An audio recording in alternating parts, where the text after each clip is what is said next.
in just a moment here at WBCN. He just died. I'm glad he died in the winter. Just the idea of it. His body sealed off in the season of cold. Doesn't it seem more clean to you? Like less decay? I don't know. I like that. I can almost imagine his face in death. The eyes staring, tilted slightly upward.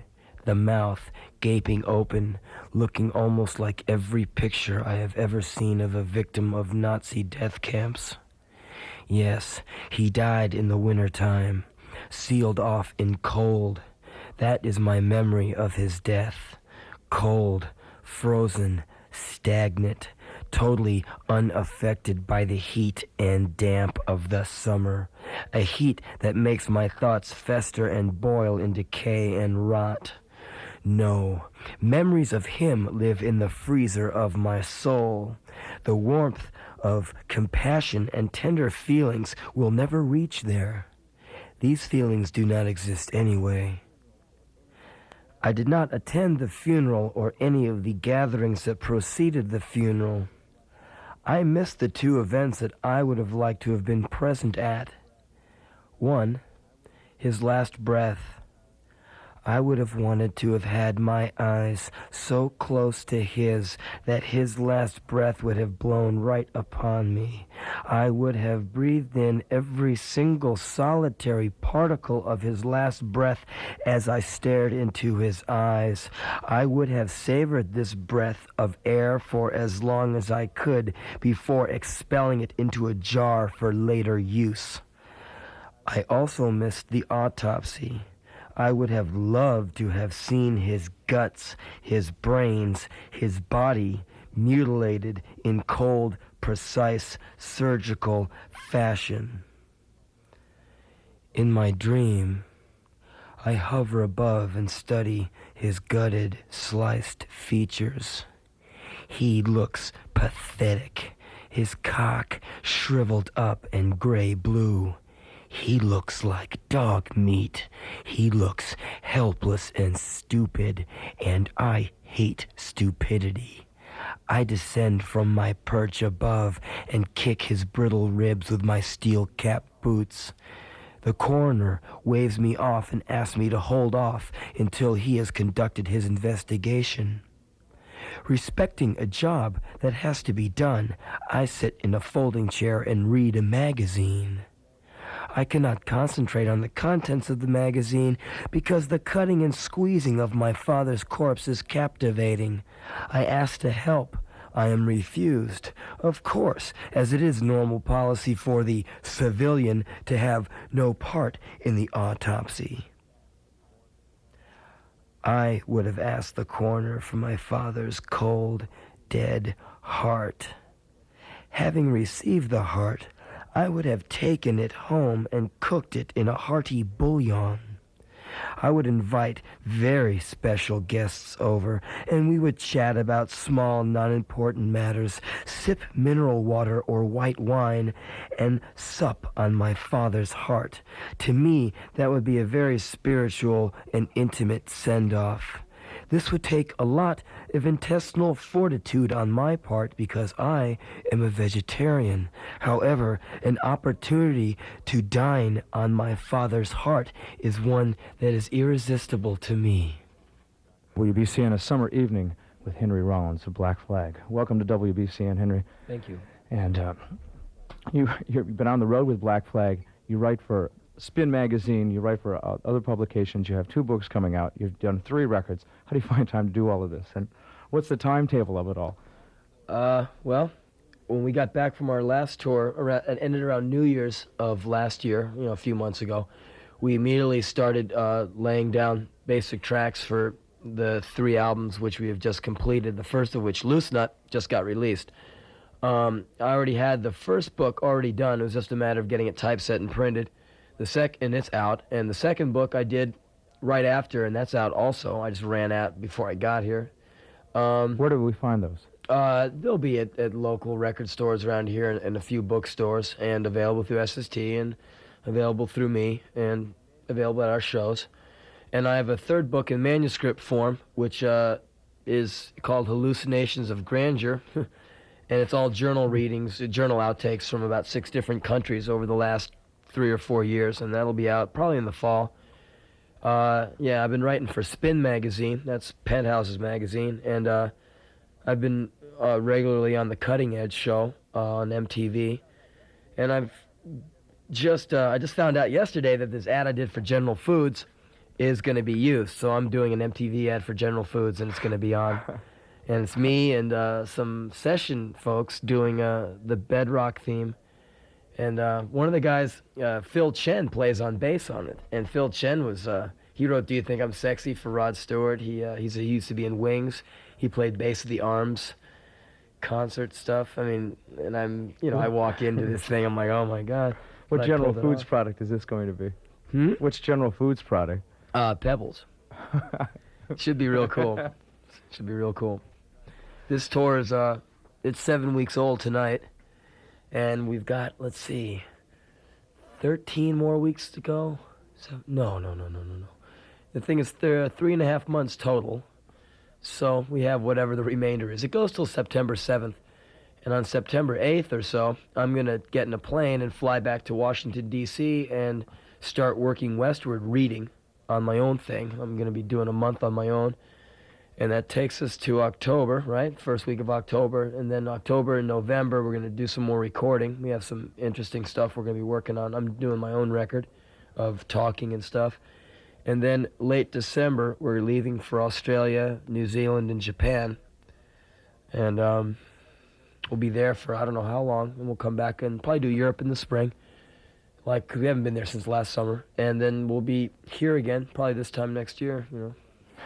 Well, last time you were here, you did we were on a video panel together, and you did a wonderful reading at Man Ray, and that's why you had to come up here to Nocturnal Emissions. But the one thing you haven't done, though, is a video, even though that's all we talked about the last time you were here. Yeah, we did a video for an album called Slip It In, which came out previous to Loose Nut.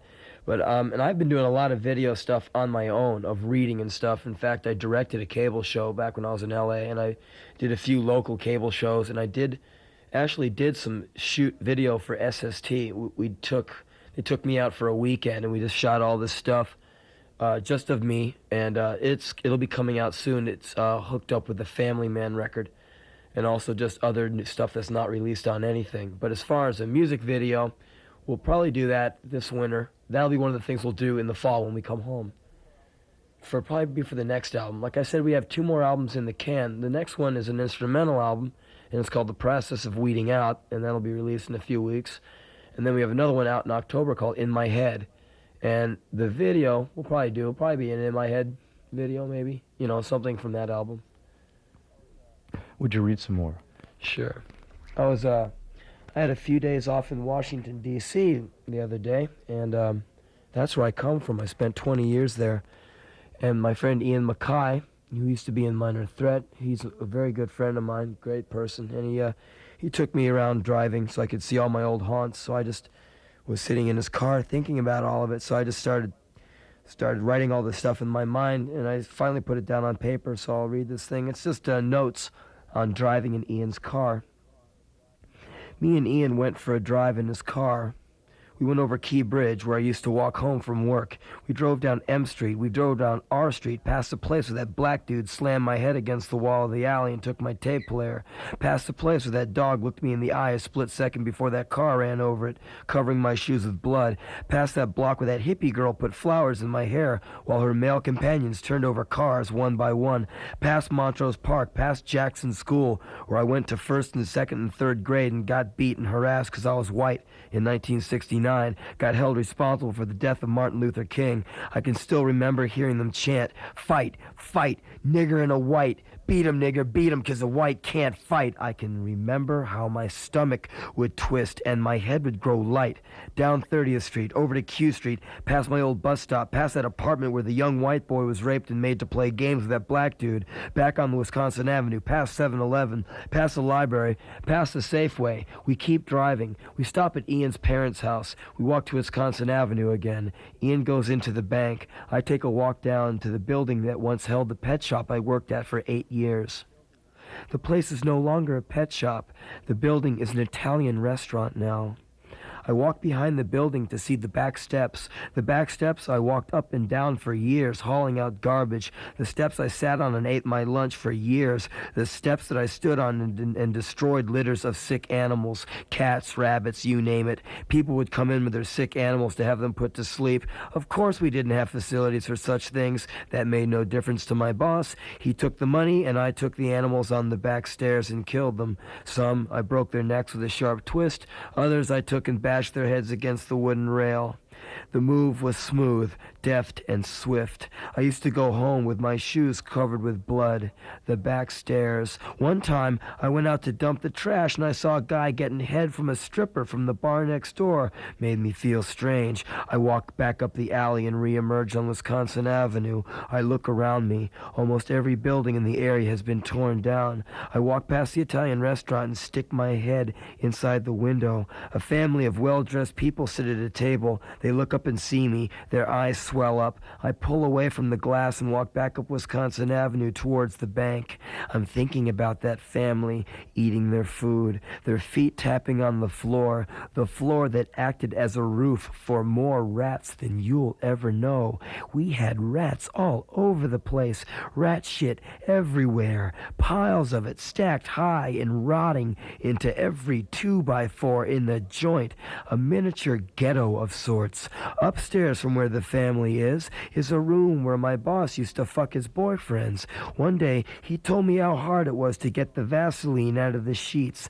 I guess that's what you call butt fucker blues. Well, keep eating, lady. The rats squirm and crawl and shit below you. Neurotic fags fuck and moan above you. You are surrounded, entrenched in shit, sweat, and Vaseline. Eat up, sleep tight. It gets so twisted, so distorted that I lock myself out of my own house. I look at myself looking at myself, inverse to inverse, turning inside out and the other way around. I am gonna wait until the ghosts come out again. I'll see my boss walk through the rear wall, naked, heaving, smelling of shit, complaining about the sheets and how bad he hates niggers. That was one of his obsessions, black hating. He had a huge dog that hated blacks too. He would say, "Tennis, don't you want to eat a nigger?" There is ozone in the air now.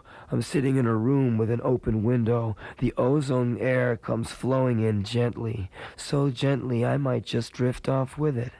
I get lonely when the ozone comes out. The smell of it makes me remember lonely times, always gray, cool, and empty, leading to a cave-in. I've been to that window ledge before. I never jump. I never have the guts. I just sit in a chair and contemplate my body falling through the ozone, thinking of girls, thinking of how it never works. Never, never, never, never, and then you die or just go to sleep.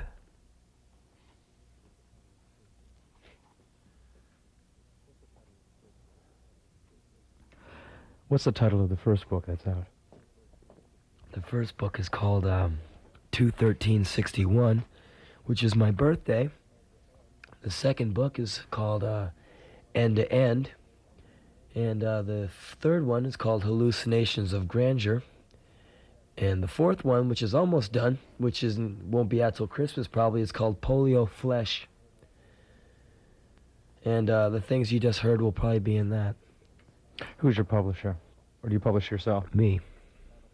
I imagine I could probably get on a publishing, I could probably get a contract now since I'm selling a lot of books and getting a lot of notoriety. But I see these books in stores for $8 each, and I couldn't do that to someone, so I charge about $4, and so I put it on myself.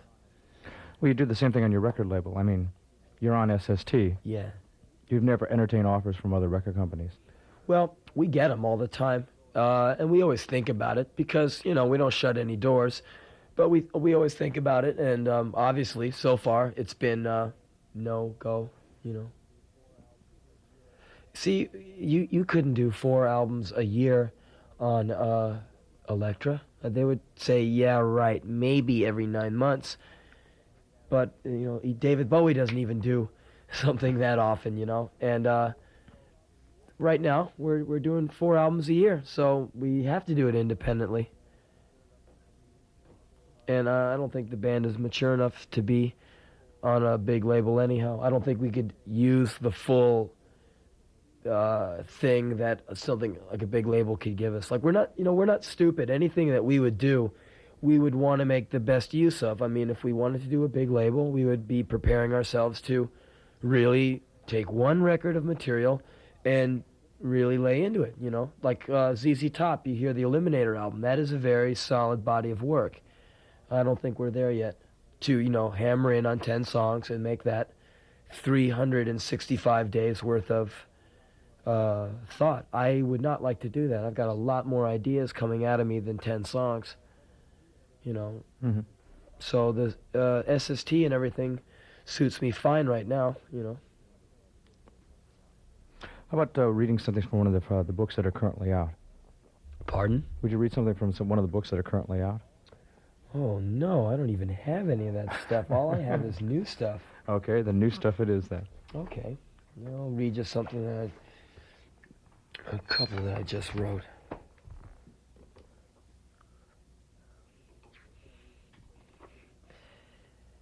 I think I'll read this thing